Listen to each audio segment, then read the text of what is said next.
গাছটা দেখে তোমরা সবাই নিশ্চয়ই চিনতে পেরেছো যে এটা কিসের গাছ। এটা একটা ড্রাগন ফ্রুটের গাছ।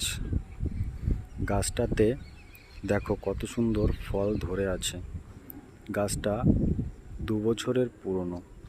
প্রথম বছরে এই গাছটা থেকে হারভেস্ট করেছি প্রায় 10 থেকে 12টা ফল।